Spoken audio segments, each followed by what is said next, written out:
Vamos abrir nossa Bíblia na primeira epístola de Pedro, 1 Pedro, capítulo 1. 1 Pedro, capítulo 1. Primeira epístola de Pedro, capítulo 1. Vamos ler os versículos 13 a 16. 1 Pedro, capítulo 1, de 13 a 16. Amém. Vamos lá? Versículo 13 de 1 Pedro, capítulo 1, diz assim: Por isso, cingindo o vosso entendimento, sede sóbrios e esperai inteiramente na graça, que vos está sendo trazida na revelação de Jesus Cristo. Como filhos da obediência, não vos moldeis às paixões que tinhais anteriormente, na vossa ignorância. Pelo contrário, segundo é santo aquele que vos chamou, tornai-vos santo também, vós mesmos, em todo o vosso entendimento, porque está escrito: sede santo, porque eu sou santo. Oremos, irmãos. Senhor Deus e Pai Todo-Poderoso, nós te louvamos pela tua palavra. E assim, ó Deus, como tu és santo, faz-nos santos também, Senhor. Dá, ó Deus, a tua força, o teu poder, para que, ó Deus, vençamos o mal e, ó Deus, nos tornemos separados desse mundo de iniquidade e de pecado. Nós te agradecemos por essa palavra em nome de Jesus. Amém e amém. Irmãos, nesse mês de fevereiro, nós estamos com o tema de todo o ano, tema anual é oração e evangelização. O tema do mês é sede santos, como é o título desse sermão de hoje.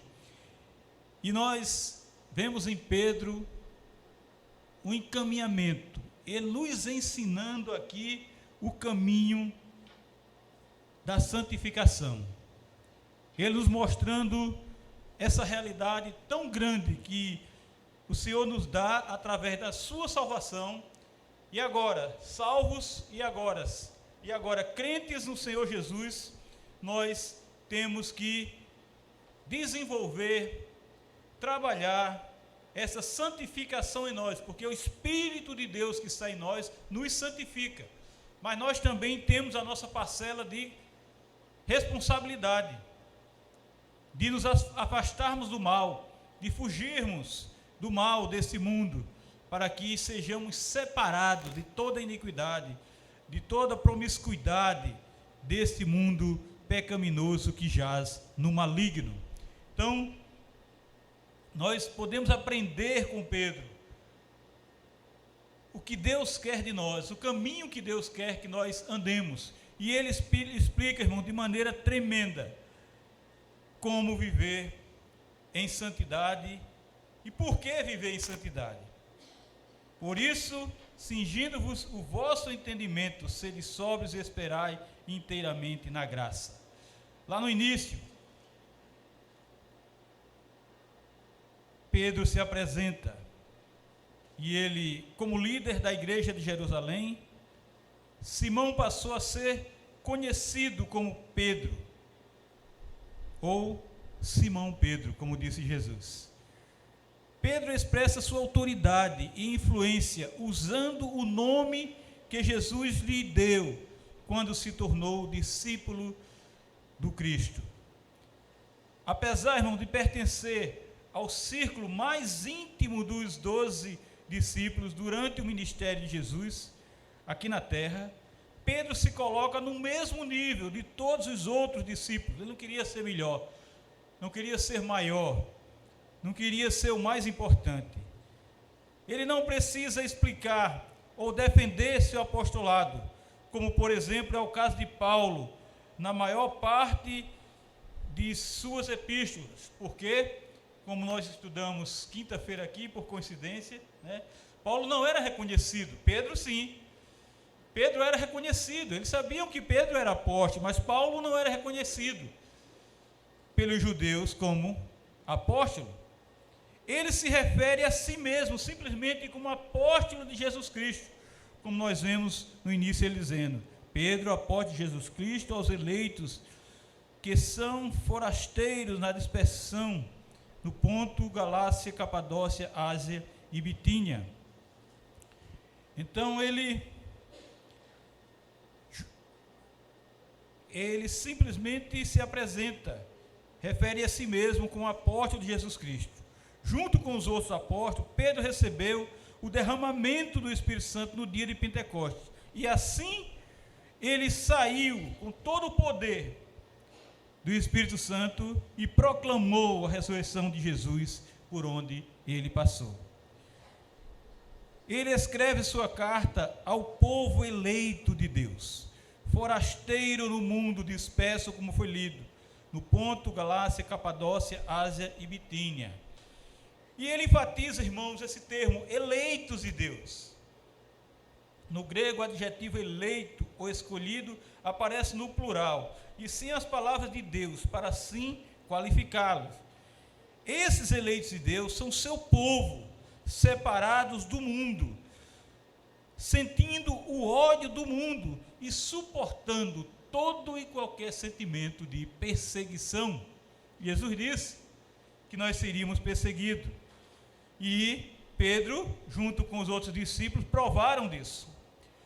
São os escolhidos a quem Deus favorece e ama, de toda a raça humana.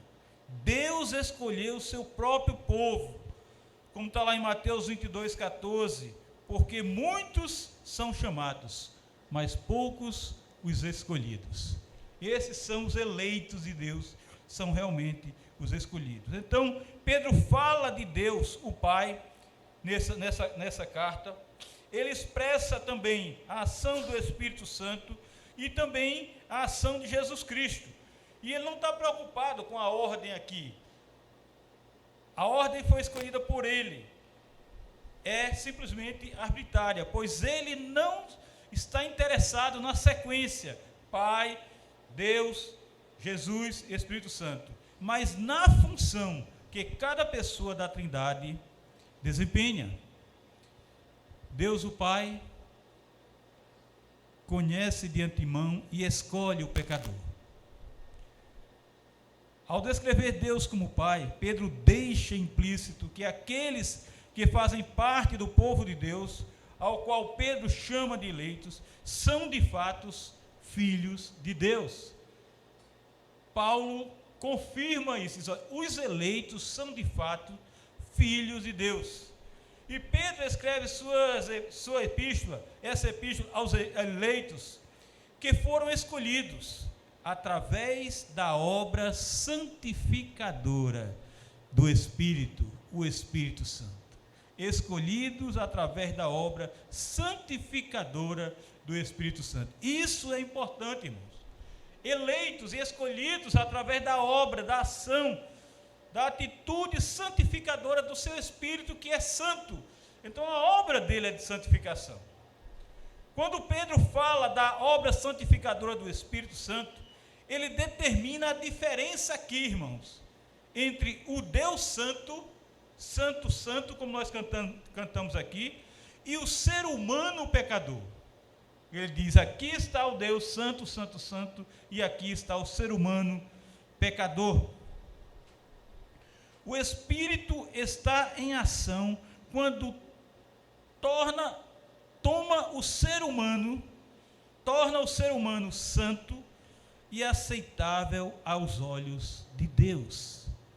O Espírito está em ação, ele trabalha, ele faz, ele realiza, ele toma o ser humano e o santifica e o torna aceitável aos olhos de Deus. E aí, o ser humano pecador, porém, não pode entrar na presença do Deus Santo, a menos que Deus, através do seu Espírito, o santifique.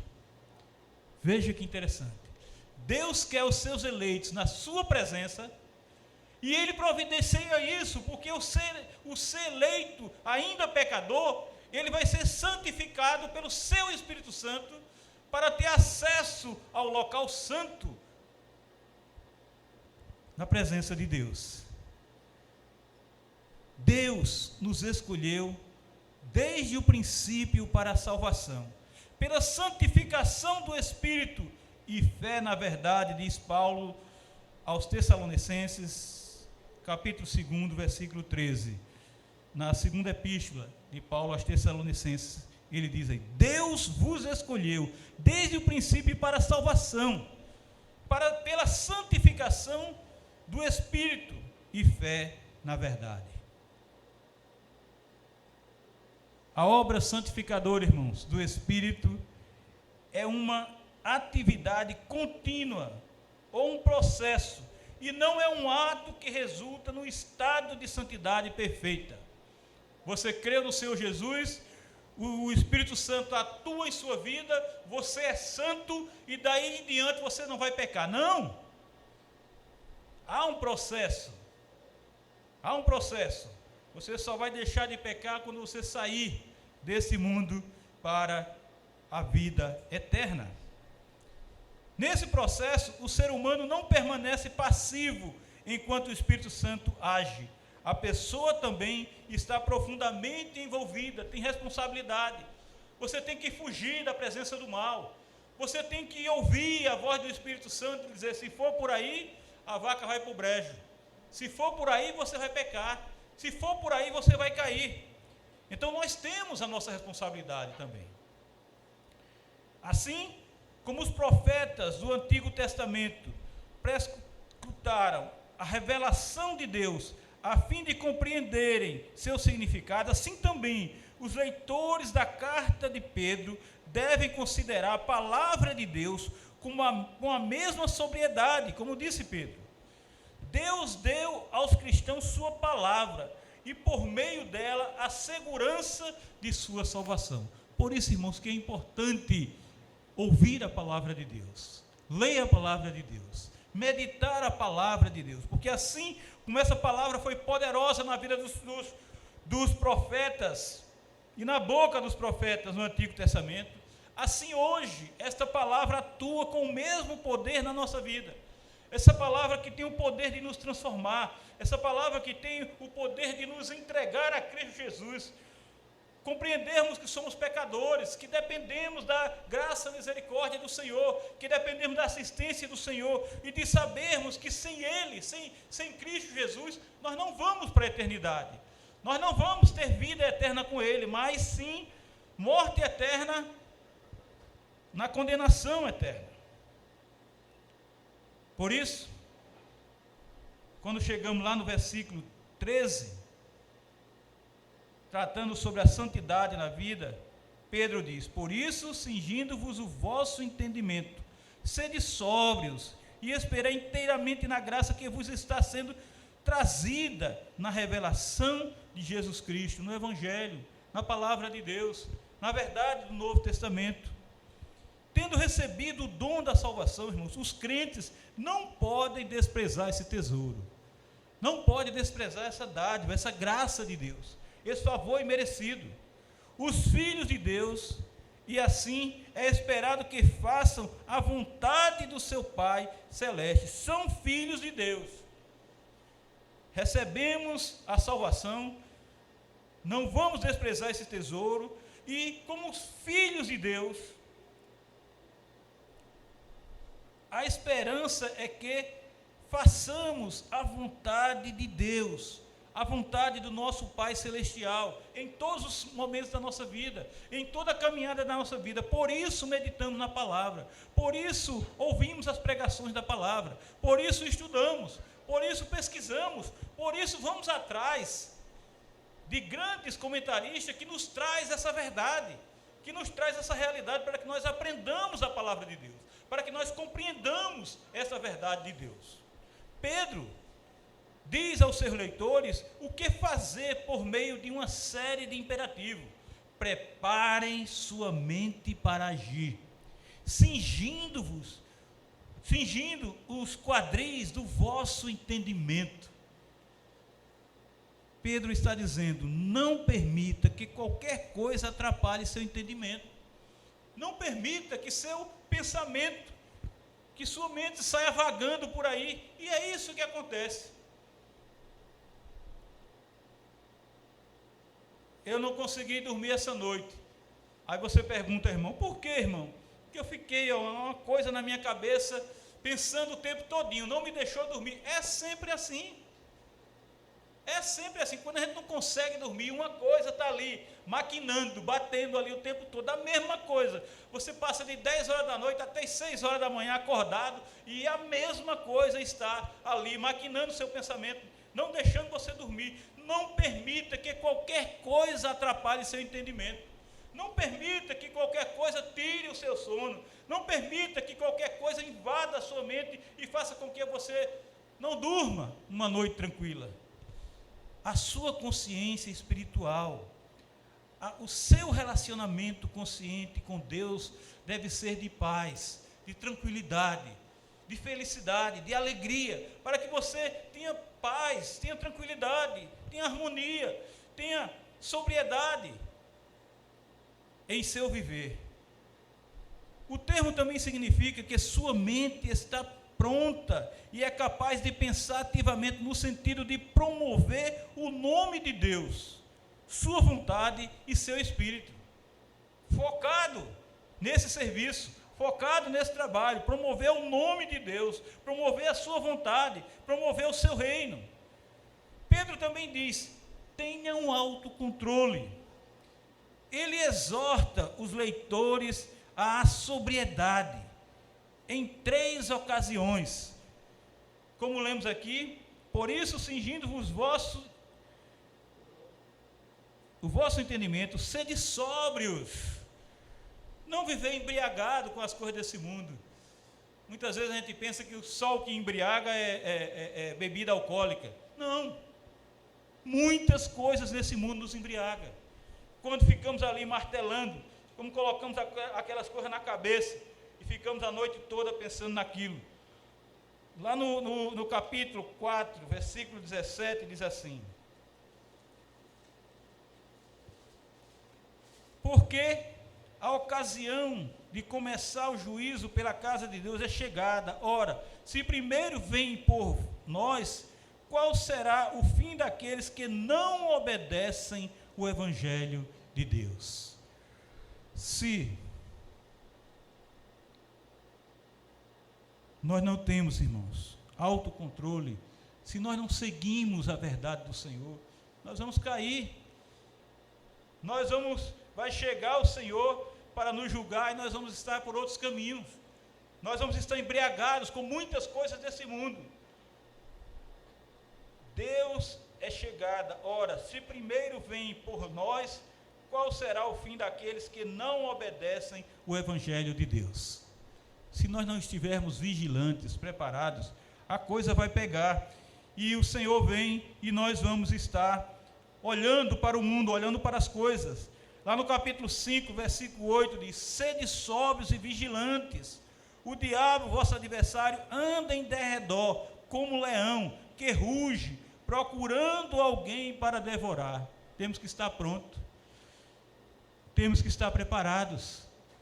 Não podemos estar embriagados com as coisas que esse mundo tem nos oferecido. Não podemos estar perdidos nesse mundo. Pedro quer que nossa mente esteja lúcida e o julgamento apurado, para que possamos estar prontos para a volta de Jesus Cristo. Prontos para a volta de Jesus Cristo. A mente deve estar livre de preocupações ou confusão, deve rejeitar a tentação de ser influenciado por bebidas e drogas intoxicantes, deve permanecer alerta, vigilante, coloquem todas as suas esperanças na graça que será dada, diz Pedro. Pedro envia esta palavra de encorajamento aos seus leitores, para que eles estejam prontos, preparados. E ele sabe que ao passarem pela perseguição e pela dificuldade, sua esperança está cada vez mais fraca e eles podem cair. Ele encoraja o crente a olhar adiante, ansiosamente, para a plenitude da sua salvação, pois deseja que ele tenha uma esperança viva, quanto à sua herança. Que ele tenha convicção disso, que nós tenhamos certeza, irmãos, que é em Cristo Jesus que nós somos salvos, que nós vamos para o céu. Nós estamos aqui, irmão, diante de tantas coisas, envolvidos com tantas coisas, perdidos em tantas palavras, e muitas vezes, irmão, nós não temos essa convicção, nós não temos essa certeza. Eu só quero que você tenha uma certeza, que você não merece ir para o céu, mas eu não, eu é que não mereço mesmo ir para o céu. Nós não merecemos ir para o céu, nós não merecemos, mas temos a convicção, temos a certeza de que em Cristo Jesus nós vamos, não porque fizemos alguma coisa de boa, mas porque a graça de Deus nos atingiu, porque o favor de Deus veio sobre nós, e nós sabemos que não merecemos. Quando nós olhamos para nós mesmos, quando nós olhamos no espelho, esse cara aí, esse não merece. Olhemos para a nossa vida, olhemos para a nossa prática, olhemos para nós hoje. Será que hoje nós merecemos ir para o céu? Não. Mas a graça de Deus nos atingiu. A graça de Deus está sobre nós. Então, ele nos encoraja nessa epístola a olhar adiante com ansiosos para a plenitude da sua salvação. É para isso que a gente deve estar ansioso, não para as coisas desse mundo, pois deseja que nós tenhamos uma esperança viva quanto à nossa herança.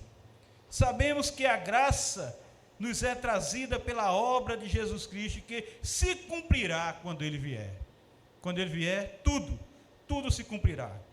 Quando Jesus Cristo se revelar, diz Pedro. E a referência aqui, a revelação de Jesus, não pode ser sobre sua primeira vinda, quando Ele veio há 2000 anos atrás, mas sobre quando Ele voltará. E Ele está já voltando, Ele está já chegando.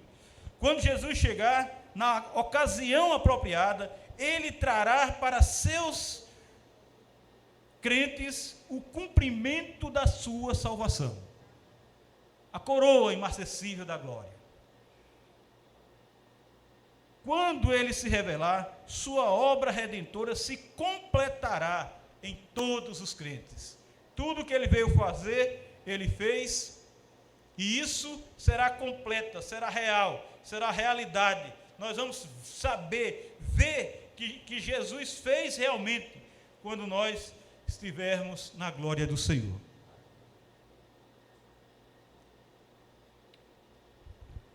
Se aperrei não, que eu ainda estou na metade do sermão, viu? Fique apressado não. Fica ansioso não, fica ansioso pela salvação de Cristo Jesus. Eu estava vendo ontem, um pastor mandou para mim, dizendo que tem um monte de pastor pregando, aí disse, finalizando, aí prega mais 40 minutos. Aí depois, bem, meus irmãos, graças a Deus chegamos ao final, aí prega mais 30. Mas aqui eu estou dizendo que está na metade, viu? Preste atenção. Ele vai lhes conceder a plena salvação, Jesus Cristo, por meio do livramento do pecado. A salvação, Ele nos deu esse livramento. E da glorificação do corpo e da alma, e do conhecimento de que estará no meio deles para sempre. É isso que Jesus se revela para nós e revela para nós. Ele vai nos conceder essa plena salvação, pois Ele destruiu na cruz esse pecado. Por isso que naquele momento Ele disse, Pai, por que me abandonaste, por que me desamparaste? Porque naquele momento Ele era tão somente pecado. E como era que Ele poderia estar na presença de Deus? Como era que a santidade de Deus poderia estar presente ali? Ali é um sentimento de estar distante de Deus, distante do Pai, porque Ele não poderia estar, porque Ele é Deus, Ele é santo. Mas o nosso pecado causou isso em Cristo Jesus. Nos próximos 3 versículos, Pedro adverte agora os crentes para que evitem a conformidade com o mundo. Ele insiste para os crentes lutar pela santidade. O tema que nós estamos pregando hoje e meditando durante esse mês. E confirma suas palavras com uma citação do Antigo Testamento. Observemos, portanto, 3 pontos: uma advertência, uma exortação e uma confirmação. O primeiro ponto é a advertência que ele faz. Lá no versículo 14 ele diz o quê? Como filhos da obediência, não vos amoldeie as paixões que tinham anteriormente na vossa ignorância, como lemos aqui. Como filhos obedientes. Normalmente são os filhos de uma pessoa que faleceu e deixou um testamento que iriam receber a herança. Somos chamados de filhos. E esse é o sentido. Filhos não por nascimento, mas por adoção. Entre os gregos e romanos do século I, irmãos, a prática de adoção era um tanto comum. Um filho adotivo gozava dos mesmos privilégios que os filhos naturais, até mesmo a ponto de dividir a herança. Ele tinha direito à herança. Os pais ensinam seus filhos a serem obedientes, de modo que a obediência torna-se natural para a criança, porque é filho, porque tem direito. Então ele ensina o caminho verdadeiro que esse filho deve seguir. Espera-se que os filhos obedeçam, mas o mesmo não é esperando de estranhos. Os filhos têm que obedecer. É obrigação os filhos obedecer. Os estranhos podem até obedecerem, mas não se espera, não se exige tanto quanto dos filhos. Pedro literalmente chama os leitores de sua carta de filhos da obediência. Trata-se de uma expressão semítica das línguas originais, das línguas primeiras, que pode ser traduzida como filhos obedientes. Pedro, porém, usa a sequência de palavra filhos da obediência para apresentar o conceito de santidade. Filhos da obediência, quer dizer, aqueles que andam em santidade, aqueles que são santos, aqueles que são eleitos, aqueles que foram escolhidos. A obediência e a santidade aqui, irmãos, são 2 lados da mesma moeda. Não se amoldem aos desejos perversos que vocês tinham quando viviam na ignorância. Agora vocês são santos, agora vocês obedecem, agora vocês têm uma vida de santidade. Nesse versículo é inconfundível a semelhança entre os escritos de Pedro e Paulo. Eles estão insistindo nisso, sempre insistindo nessa verdade. Paulo diz aos seus leitores: não vos conformeis com esse século, mas transformai-vos pela renovação da vossa mente, como está lá em Romanos 12, 2. Pedro e Paulo apresentam sim uma mesma verdade, usando palavras semelhantes para expressar esta realidade. O mundo tem seu próprio estilo de vida, pelo qual os crentes sentem-se muitas vezes atraídos, mas Pedro os adverte para não se amoldarem aos desejos perversos que são proeminentes do mundo. Essa é a preocupação de Pedro, essa é a preocupação de Paulo. Paulo está mostrando o mundo. Como foi que Jesus disse? Não peço que os tire do mundo, mas que os livre do mal. Lá em João 17, né? Não peço que os tire do mundo, mas que os livre do mal. O mundo é mau. E Paulo e Pedro seguem esse caminho. Os autores do Novo Testamento, em sua epístola, advertem repetidamente aos cristãos a rejeitarem os costumes do mundo e a viverem em obediência à palavra de Deus. O que é que eles estão pedindo? Separação. o que significa separação, santidade, ser santo, sede santo, porque eu sou santo, disse o Deus Todo-Poderoso. Pedro se refere à vida pregressa de alguns dos primeiros leitores de sua carta. Por quê? Veja isso, eles eram pagãos, que viviam na ignorância e que estavam separados de Deus. Não tinham conhecimento da lei moral de Deus e, portanto, sua conduta era governada pelas paixões. Eles podiam facilmente estar na igreja, mas podiam facilmente se jogarem no mundo. Eles podiam facilmente estar ali escutando a palavra de Deus, mas logo estarem praticando coisas erradas no mundo. Os judeus, por outro lado, haviam recebido os oráculos de Deus e sabiam que seu maior dever era obedecer à lei de Deus. Por isso que Pedro insiste com seus leitores, porque tinha esses convertidos lá, que eram pagãos. Pedro, portanto, dirige-se não apenas aos cristãos judeus, mas àqueles que haviam sido pagãos. O imperativo negativo, não se amoldem, é uma proibição, enquanto o preceito afirmativo, sejam santos, é uma exortação. Sejam santos, vivam em santidade.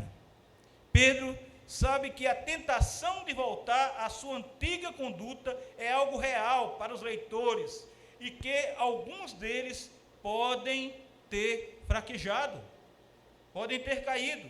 Assim ele ordena que parem de ceder aos seus desejos pecaminosos, que ao invés disso, entreguem sua vida a Deus em obediência e santidade.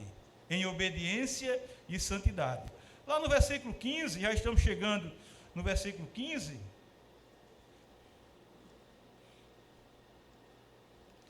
está escrito: pelo contrário, segundo é santo aquele que vos chamou, tornai-vos santo também vós mesmo, em todo o vosso entendimento. Pedro agora afirma a seus leitores de que Deus os chamou da escuridão para a sua maravilhosa luz. Eles agora são aqueles que foram chamados do mundo, são os eleitos. Nesse amor eletivo, Deus chama seu povo, Deus convoca o seu povo para essa vida de santidade, para formar uma nação santa, chamado e santidade são causa e efeito aqui. Chamada e santidade são causa e efeito. Chamou, certamente o Espírito Santo vai santificar para a glória de Deus e para que esses eleitos estejam na presença de Deus e possam estar na presença de Deus. Deus chama seu povo para ser santo, porque Ele é santo. Como é que Deus vai querer um povo que não é santo, se Ele é santo? Dentre as características de Deus, conforme Ele se revelou, nenhuma é tão importante quanto sua santidade. Tanto o Antigo quanto o Novo Testamento falam de sua santidade, mais do que de qualquer outro atributo divino. O adjetivo descritivo santo revela a pureza absoluta de Deus. Esse adjetivo descreve o estado ou ação do ser de Deus. Deus é sem pecado e não pode ser influenciado por ele, mas sua santidade destrói o pecado. Pedro toma o conceito de santo e aplica-o aos seus leitores, como aquele que chamou vocês é santo, sejam vocês também santos. Deus chama o seu povo do mundo do pecado para uma vida de santidade. Ele espera que tudo o que fizermos, dissermos ou pensarmos seja santo, seja separado, seja diferente do mundo, não tenha a iniquidade do mundo. Quando Pedro diz, assim como aquele que chamou vocês é santo, sejam vocês também santos em tudo o que fizerem, ele expressa que os leitores sejam imitadores de Deus, no que diz respeito à santidade. Em seu Sermão do Monte, Jesus apresenta uma injunção parecida. Portanto, sede vós perfeitos, como perfeito é o vosso Pai Celeste, que está lá em Mateus 5,48. Aqui, Jesus diz, sede vós perfeito, como perfeito é o vosso Pai Celeste. E quando prega em um outro lugar, ele diz, sede misericordiosos, como também misericordioso é vosso Pai. Lucas 6,36. Em que Pedro se baseia para exortar os crentes a evitarem o pecado e lutarem pela santidade? Em que? O apóstolo abre as Escrituras e pela palavra autoridade o apóstolo abre as Escrituras e apela para a autoridade mais alta. Ele oferece confirmação do seu ensinamento com as palavras proferidas pelo próprio Deus. Ele mostra a realidade de um próprio Deus, falando a verdade de Deus. Por isso, no último versículo que nós estamos meditando hoje, ele diz, porque escrito está, sede santo, porque eu sou santo.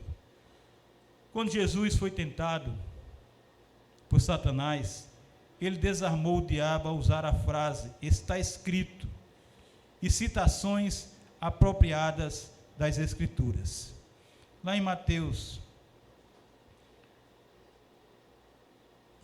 4,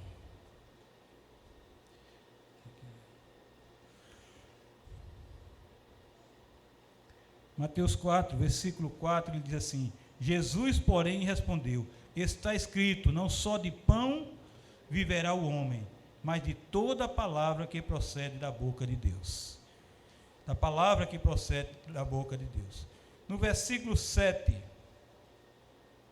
ele diz, respondeu Jesus também, está escrito, não tentarás o Senhor teu Deus, falando das Escrituras. E no versículo 10, ele diz, então Jesus lhe ordenou, retira-te, Satanás, porque está escrito, ao Senhor teu Deus adorarás, ao Senhor teu Deus, só a Ele darás culto, usando as Escrituras. Irmãos, Satanás ali reconheceu a autoridade da palavra de Deus, a ponto de usá-la, e usou mal, para os seus propósitos ali também naquele momento. Essa autoridade fez com que Satanás não fosse capaz de tentar Jesus, porque, além da autoridade do próprio Jesus, ele estava usando a autoridade da palavra de Deus. A palavra escrita, portanto, exige respeito e obediência. E Pedro toma a palavra escrita de Levítico 11, 44 e 45. Ele apela para Levítico porque o livro trata do tema da santidade. Levítico ensina que o povo de Deus deve ser santo, porque Deus é santo. O adjetivo santo, de fato, aparece com mais frequência em Levítico do que em qualquer outro livro da Bíblia. Sejam santos, porque eu sou santo. Para o crente, a santidade não termina com o perdão e a purificação dos pecados, mas começa com uma vida de oposição ativa ao pecado. O crente deve lutar para viver em obediência diante de Deus e assim demonstrar o significado da palavra santo. No mundo, a palavra santo é ouvida, mas como uma imprecação, como uma maldição, do que um termo que inspira reverência e temor. Nos meios cristãos, porém, chamamos Jerusalém de cidade santa, as escrituras de Bíblia Sagrada e os sacramentos de santo batismo e santa ceia. Quando descrevemos algo ou alguém com o adjetivo santo, reconhecemos que há uma relação direta com Deus nessa pessoa ou nessa coisa. Dedicamos a Deus aquilo que consideramos santo, pois julgamos que é puro e, em alguns casos, perfeitos, mas hesitamos em chamar um homem de santo, pois o pecado destituiu sua perfeição e ser humano jamais chegará a ser perfeito durante sua vida aqui na terra. Agora eu estou terminando. Ainda assim, a Bíblia nos chama de santos, ou seja, fomos feitos santos por meio de Cristo Jesus. Como santos, recebemos o chamado de Deus e um viver em santidade. Assim, como filhos santificados de Deus, oramos pedindo: Pai nosso que estás nos céus, santificado seja o teu nome. É assim que somos santos, quando oramos desse jeito. Só oramos desse jeito porque somos santos, somos separados. Pedro exorta os crentes: mas assim como aquele que chamou vocês é santo, sejam vocês também santos em tudo o que fizerem, pois está escrito: sejam santos, porque eu sou santo. Que Deus aplique essa verdade em nosso coração. E nós saiamos hoje com essa consciência de que nós somos santos, porque o nosso Deus é santo. Que Deus nos abençoe.